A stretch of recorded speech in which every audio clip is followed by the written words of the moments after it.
Hello viewers, this is Deepak here. हमने last video में UP TET का ही paper किया था।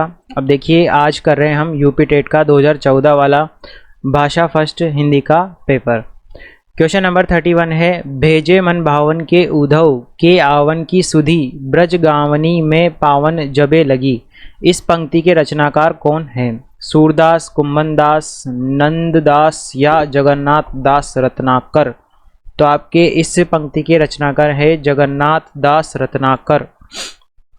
डॉक्टर नागेंद्र ने किस युग को स्थूल के प्रति सूक्ष्म का विद्रोह कहा है? भारतेंदु युग, भक्ति काल, रीति काल या छायावाद। तो भारतेंदु युग को स्थूल के प्रति सूक्ष्म का क्या कहा गया है? विद्रोह कहा गया है। तो कौन सा ऑप्शन सही होगा? फर्स्ट वाला। 33, मेरी तिब्बत यात्रा के रचनाकार कौन है? श्री राम शर्मा, बनारसी दास चतुर्वेदी, महादेवी वर्मा और राहुल सांस्कृत्यायन। ठीक है, तो इसमें क्या होगा सही? चौथा वाला, राहुल सांस्कृत्यायन है इनके मेरी तिब्बत यात्रा के रचनाकार। क्वेश्चन नंबर 34 देखिए, किसी बात का गूढ़ रहस्य जानने वाला, ठीक है, किसी बात का गूढ़ रहस्य जानने वाला वाक्य के लिए एक शब्द क्या होगा? मर्मज्ञ, विद्वान, सुविज्ञ या निगूढ़। ठीक है, तो ये होगा आपका फर्स्ट, मर्मज्ञ। 34 में क्या होगा? फर्स्ट। ठीक है, तो देखिए अगला क्वेश्चन, क्वेश्चन नंबर 35। इसमें है, हे राम तुम कहाँ हो, वाक्य में कौन सा कारक है? संबंध, संबोधन, अधिकरण या अपादान। तो ये तो आपको सबको पता होगा कि हे राम विस्मय आदि सूचक आ गया, तो इसमें कौन सा होगा? संबोधन। बुढ़ापा शब्द में कौन सी संज्ञा है? जातिवाचक, व्यक्तिवाचक, भाववाचक, इनमें से कोई नहीं। तो इसमें क्या हो जाएगा? भाववाचक संज्ञा। क्या हो जाएगी? भाववाचक संज्ञा। बुढ़ापा, बचपन, यौवन आदि क्या होती है? अवस्था सूचक भाववाचक संज्ञाएं होती है। ठीक है, तो बूढ़ा, जैसे देखो आपने बूढ़ा से बनी है, बूढ़ा, बूढ़ा व्यक्ति होता है ना, जैसे बूढ़ा, तो बूढ़ा तो क्या है आपका? जातिवाचक, क्योंकि बूढ़े तो सभी होते हैं। ठीक है, तो ये एक जाति सूचक शब्द है, लेकिन इससे भाववाचक बना दिया बुढ़ापा, तो क्या हो गया? भाववाचक संज्ञा। फिर उपकूल में कौन सा समास है? उपकूल में समास पूछा है, द्वंद्व, द्विगु, अव्ययी भाव या तत्पुरुष समास। ठीक है, तो सबसे पहले हम इसका उपकूल, तो अगर मैं इसका समास विग्रह करूं तो क्या होगा? कूल के समीप, कूल के समीप। ठीक है, तो यहाँ पे अव्यय आ रहा है, तो कौन सा हो जाएगा? अव्ययी समास हो जाएगा। ठीक है, कौन सा होगा ये? अव्ययी भाव समास। आगे आ जाओ क्वेश्चन नंबर 38 पर।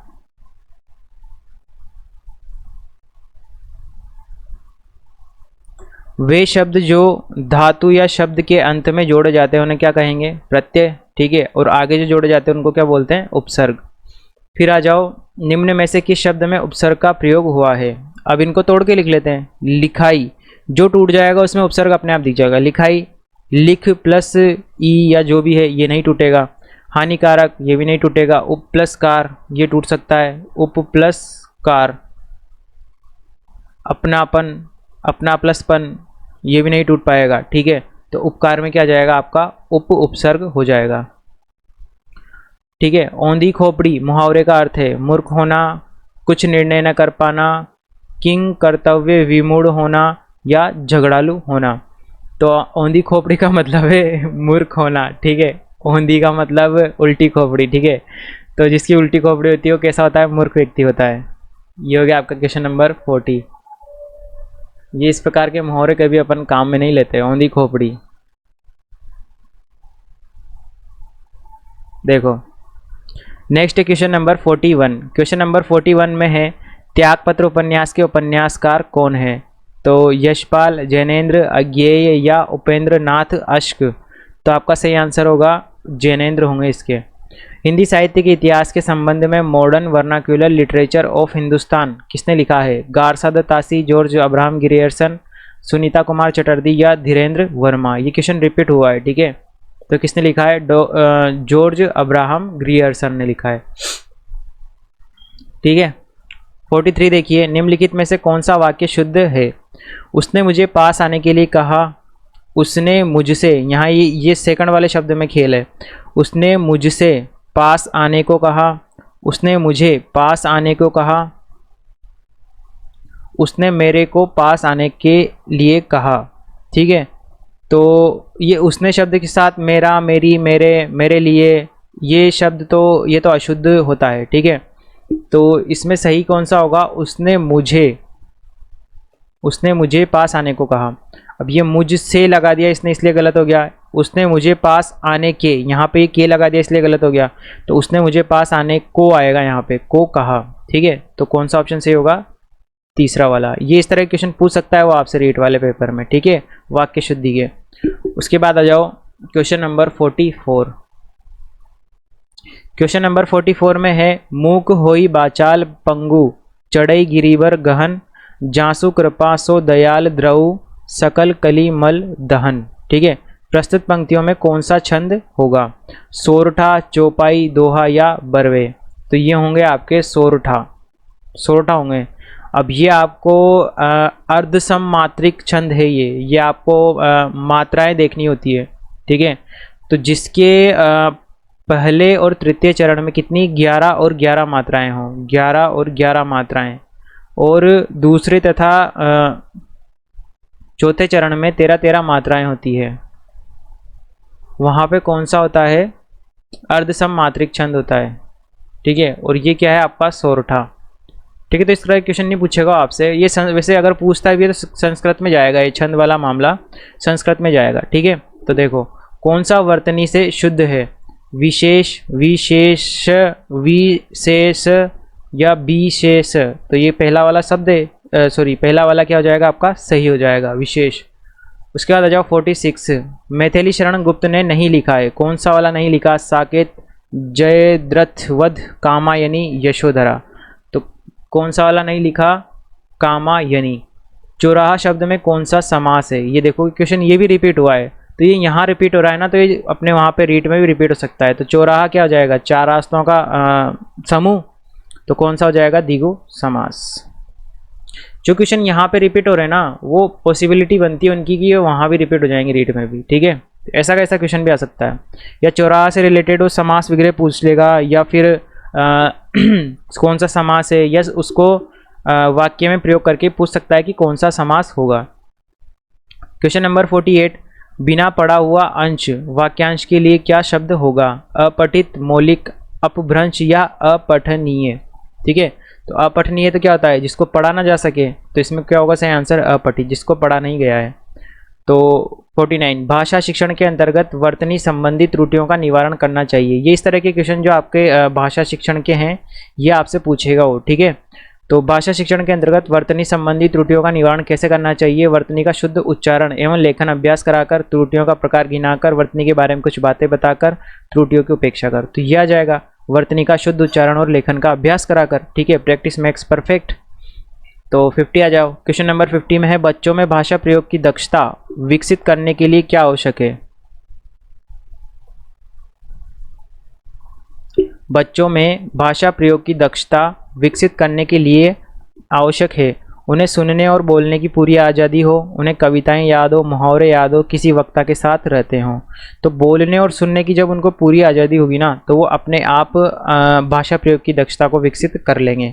क्वेश्चन नंबर 51 है, वर्णों के उस समूह को जिससे कोई निश्चित अर्थ निकलता हो क्या कहा जाता है? शब्द, वर्ण, वर्ण समूह या वक्तव्य? तो क्या हो जाएगा? ये शब्द हो जाएगा आपका। उसके बाद आ जाओ क्वेश्चन नंबर 52 पर।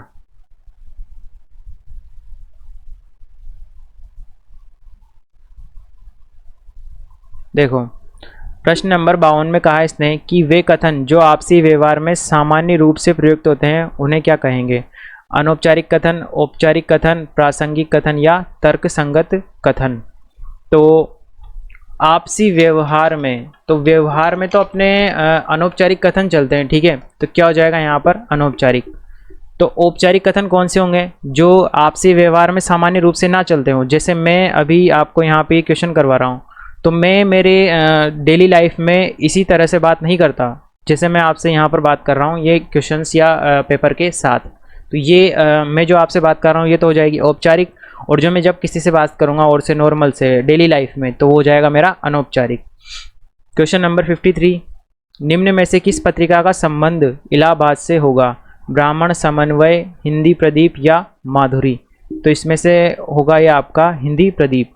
सरस्वती पत्रिका के संपादक कौन थे? भारतेंदु हरिश्चंद्र, बालकृष्ण भट्ट, महावीर प्रसाद द्विवेदी या बालमुकुंद गुप्त? तो इसमें सही आंसर होगा आपका महावीर प्रसाद द्विवेदी।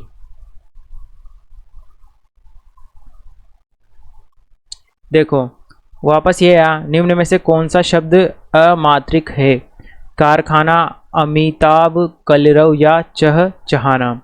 तो इसमें कलरव में कोई भी मात्रा प्रयुक्त नहीं की गई है, इसमें तो आ और आ की मात्रा है, इसमें ई आ की मात्रा है, इसमें भी आ और आ की मात्रा है, इसमें कोई मात्रा नहीं ना, आ की नहीं है, ठीक है। तो ये हो गया। क्वेश्चन नंबर 56, तरनी, तनुजा, तट, तमाल, तरुवर, बहुछाये में कौन सा अलंकार है?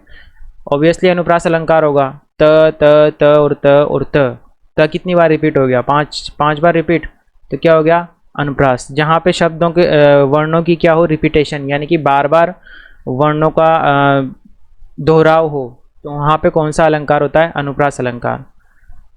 नेक्स्ट है 57, रामचरित्र मानस में कांड का सही क्रम कौन सा होगा? सुंदरकांड, अयोध्या कांड, बाल कांड या लंका कांड? बाल कांड, अयोध्या कांड, सुंदर कांड, लंका कांड, अयोध्या कांड, बाल कांड, सुंदर कांड, लंका कांड, लंका कांड, अयोध्या कांड, बाल कांड या सुंदर कांड? ठीक है, तो इसमें आपका सही आंसर क्या होगा? सेकंड वाला, क्योंकि राम भक्त पहले बच्चे थे, फिर अयोध्या में आए, बड़े हुए, फिर सुंदर कांड हुआ, फिर लंका कांड हुआ। तो ये आपको तो सबसे अच्छे से पता होगा कि शुरू में क्या आना चाहिए? बाल कांड, और लास्ट में क्या आना चाहिए? लंका कांड। तो वैसे सही हो जाएगा, ठीक है, याद रखने की भी जरूरत नहीं है। फिर उसके बाद क्वेश्चन नंबर 58 में पराधीन सपने हूँ सुख नाही किस रचनाकार की पंक्ति है? यानी कि पराधीन को सपने में भी सुख नहीं मिलता, ठीक है, तो डिपेंडेंट रहने से कोई फ़ायदा नहीं है। तो 58 में क्या आ जाएगा? 4, तुलसीदास जी का रचना है ये।